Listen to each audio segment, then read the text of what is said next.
السلام علیکم ورحمۃ اللہ وبرکاتہ۔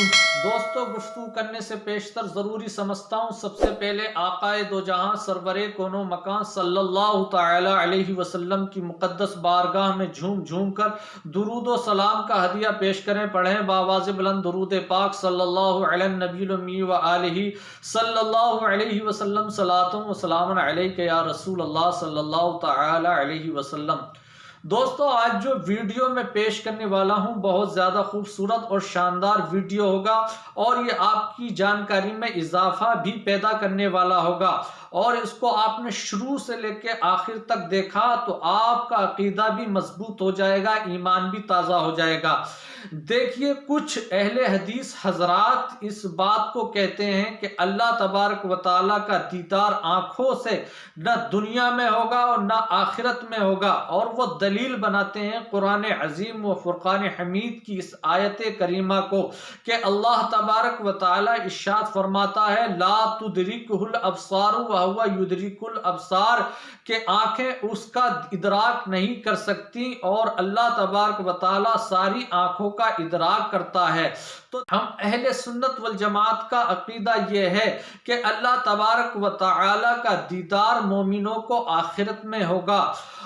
ہم اہل سنت والجماعت نے یہ عقیدہ قرآن و حدیث اور اجماع صحابہ اور بزرگان دین کے اقوال سے بنایا ہے۔ اس عقیدے کے ثبوت میں تین دلیلیں میں قرآن عظیم و فرقان حمید سے بیان کر رہا ہوں۔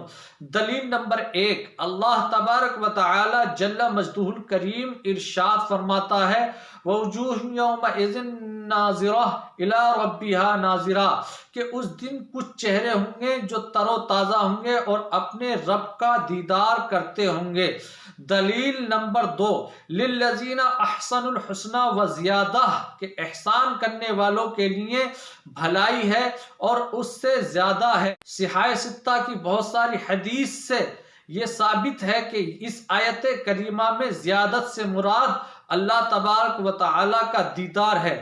دلیل نمبر 3، حضرت موسیٰ علیہ الصلوۃ والتسلیم کا واقعہ جو قرآن عظیم و فرقان حمید میں مذکور و مشہور ہے کہ حضرت موسیٰ علیہ الصلوۃ والتسلیم نے اللہ تبارک و تعالی جل مجدہ الکریم سے عرض کی اے رب کائنات، تو مجھے اپنا دیدار نصیب فرما، تو اللہ تبارک و تعالی نے ارشاد فرمایا لن ترانی، تم دیکھ نہیں پاؤ گے۔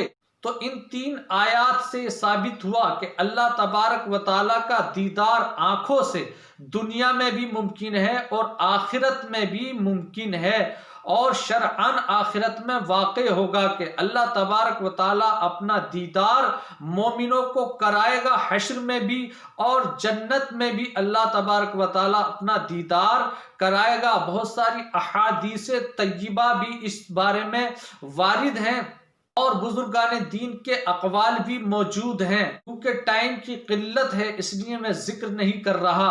رہی وہ بات جو اہل حدیث کہتے ہیں کہ اللہ تبارک و تعالیٰ کا دیدار نہ دنیا میں ہو سکتا ہے نہ آخرت میں، اور دلیل بناتے ہیں اس آیت کریمہ کو لا تدرکہ الابصار وہو یدرک الابصار، کہ اس کا ادراک آنکھیں نہیں کر سکتی اور اللہ تبارک و تعالیٰ ساری آنکھوں کا ادراک فرماتا ہے۔ اب ذرا ادراک کا مطلب سمجھ لیتے ہیں۔ تو دیکھیں، ادراک کا مطلب ہے دیکھے جانے والی چیز کہ جس کی ابتدا سے لے کے انتہا ہو، جس کے شروع سے لے کے آخر ہو۔ اس کو مثال کے طور پر یوں سمجھیں کہ کسی انسان کو ہم دیکھتے ہیں اور کہتے ہیں کہ یہ سر سے لے کے پیر تک، تو اس سے ثابت ہوتا ہے کہ انسان کی ایک حد متعین ہے سر سے لے کے پیروں تک۔ تو ادراک کا مطلب ہو گیا کہ کوئی دیکھے جانے والی چیز کی کوئی حد متعین کی جائے۔ یہی مطلب حضرت عبداللہ ابن عباس رضی اللہ تعالی عنہما نے بیان فرمایا، اور اسی مطلب کو جمہور مفسرین کرام نے بیان فرمایا۔ تو ہم کہہ سکتے ہیں کہ آنکھیں اللہ تبارک و تعالیٰ کی ذات کی حد بندی نہیں کر سکتی لیکن دیدار کر سکتی ہیں۔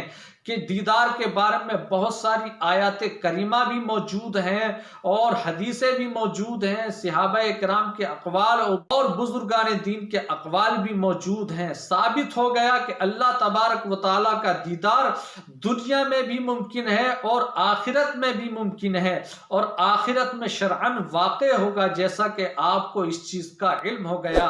اگر یہ ویڈیو آپ کو پسند آیا ہو تو زیادہ سے زیادہ شیئر کریں، لائک کریں، کمنٹ کریں۔